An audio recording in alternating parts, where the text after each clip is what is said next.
A'udzubillahi minasyaitonirrajim. Bismillahirrahmanirrahim. Assalamualaikum warahmatullahi wabarakatuh. Anak-anak semuanya, bertemu lagi dengan muatan pelajaran fikih kelas 4. Kita akan membahas bab yang baru. Tapi sebelum kita membahasnya, Pak Guru ingin bertanya kepada kalian tentang keadaan kalian. Apa kabar kalian di rumah kalian masing-masing? Pak Guru berharap kita semuanya selalu dalam keadaan baik-baik saja, dalam keadaan sehat walafiat, dan selalu dalam lindungan Allah Subhanahu wa Ta'ala. Sebelum kita memasuki bab yang baru dalam pelajaran fikih ini, marilah kita bersama-sama berdoa terlebih dahulu. Bismillahirrahmanirrahim. Raditu billahi rabba wa bil islami dina wa bi Muhammadin nabiyya wa rasula rabbi zidni ilma warzuqni fahma. Amin. Baik anak-anak semuanya, kita masuk kepada bab yang baru, yaitu tentang sholat duha. Sholat duha adalah sholat sunnah yang dikerjakan seorang muslim ketika waktu duha. Kita lanjut. Hukum melaksanakan sholat duha adalah sunnah. Kemudian, waktu sholat duha adalah ketika matahari mulai naik kurang lebih 7 hasta sejak terbitnya hingga waktu duhur. Jadi dalam pengertiannya tadi, dikerjakan ketika waktu duha, kemudian ini penjelasannya waktu duha itu kapan? Ketika matahari mulai naik kurang lebih 7 hasta sejak terbitnya hingga waktu duhur. Jika dilihat dari waktu di Indonesia, sekitar 20 menit setelah matahari terbit. Jadi, sholat duha sudah bisa dimulai setelah matahari terbit, yaitu 20 menit setelah matahari terbit. Dan kemudian sampai 15 menit sebelum waktu duhur. Jadi, waktu berakhirnya itu adalah waktu duhur, yaitu lebih tepatnya 15 menit sebelum waktu duhur dimulai. Ini untuk waktu, untuk pengertian dan hukum melaksanakan sholat duha.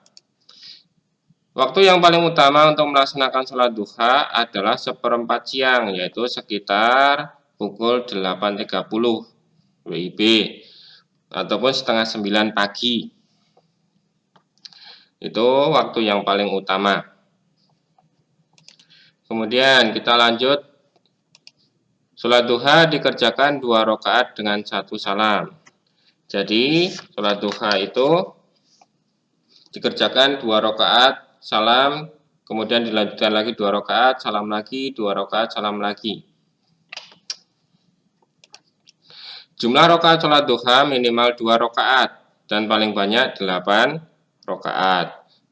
Jadi syariat Islam mengatur sholat duha itu seperti yang dicontohkan Nabi Muhammad SAW, yaitu sholat duha dilaksanakan minimal 2 rakaat dan paling banyak 8. Kalau 8 rakaat gimana cara pelaksanaannya? 2 rakaat salam, kemudian lanjut lagi, berdiri lagi, melaksanakan sholat 2 rakaat, salam lagi sampai jumlahnya 8 rakaat. Kemudian tata caranya gimana? Tata caranya seperti kita melaksanakan pada sholat-sholat pada umumnya, seperti sholat fardu, bacaan-bacaannya sama. Cuma ini berbeda waktu pengerjaannya dan jumlah rakaatnya saja. Kemudian sholat duha dikerjakan secara munfarid, yaitu dengan sendirian. Kemudian ada sunnah-sunnahnya lagi ketika melaksanakan sholat duha ini, yaitu rakaat pertama disunahkan membaca surah Asy-Syam, rakaat kedua disunahkan membaca surah Ad-Duha. Untuk rakaat berikutnya, setiap rakaat pertama disunahkan membaca surah Al-Kafirun, setiap rakaat kedua disunahkan membaca surah Al-Ikhlas. Pak Guru ulangi lagi. Ini bacaan ketika sholat duha disunahkan setelah kita membaca doa iftitah, kemudian kita membaca Al-Fatihah, kemudian kita juga disunahkan Yang pertama yang paling disunahkan itu ketika sholat duha kita membaca pada rakaat pertama itu membaca asyam. Kemudian yang rakaat kedua kita membaca surat ad-duha. Itu untuk 2 rakaat yang pertama. Kemudian untuk rakaat berikutnya kita berdiri lagi, kita sholat lagi, maka rakaat yang berikutnya pada setiap rakaat pertama membaca surat Al-Kafirun, setiap rakaat kedua membaca surah Al-Ikhlas. Itu pun sunnah. Kalau semuanya kita milih pakai surat yang lain pun juga diperbolehkan. Kemudian kita lanjut ke doa setelah sholat duha. Nah, ini ada doanya, sedikit panjang doanya. Di buku kalian ada di halaman 127, bisa kalian buka, kalian baca, dan kalian hafalkan. Jadi ketika melaksanakan sholat duha, setelah sholat duha tinggal kita membaca doa ini. Bismillahirrahmanirrahim. Allahumma inna duha'a duha'uka wal baha'a baha'uka wal jamala jamaluka wal quwata quwatuka wal qudrata qudratuka wal ismata ismatuk. Allahumma in kana rizqi fis samai fa anzilhu wa in kana fil ardi fa akhrijhu wa in kana mu'siran fayassirhu wa in kana haraman fatahhirhu wa in kana ba'idan faqarribhu bihaqqi duhaika wa bahaika wa jamalika wa quwwatika wa qudratika atini ma'ataita ibadaka sholihin. Tuh. Kalau belum hafal setelah sholat duha juga diperbolehkan kita membukanya dan kita baca. Kalau belum hafal kita boleh membaca di dalam buku ataupun di dalam kita tulis di kertas, kita buka setelah sholat duha selesai, kemudian kita baca doanya. Kemudian kita lanjut. Kita masuk keutamaan sholat duha. Yang pertama, merupakan amalan harian yang diwasiatkan Rasulullah Shallallahu Alaihi Wasallam. Dalam hadis Bukhari diriwayatkan yang artinya dari Abu Hurairah radhiyallahu an, kekasihku Rasulullah Shallallahu Alaihi Wasallam mewasiatkan 3 hal padaku.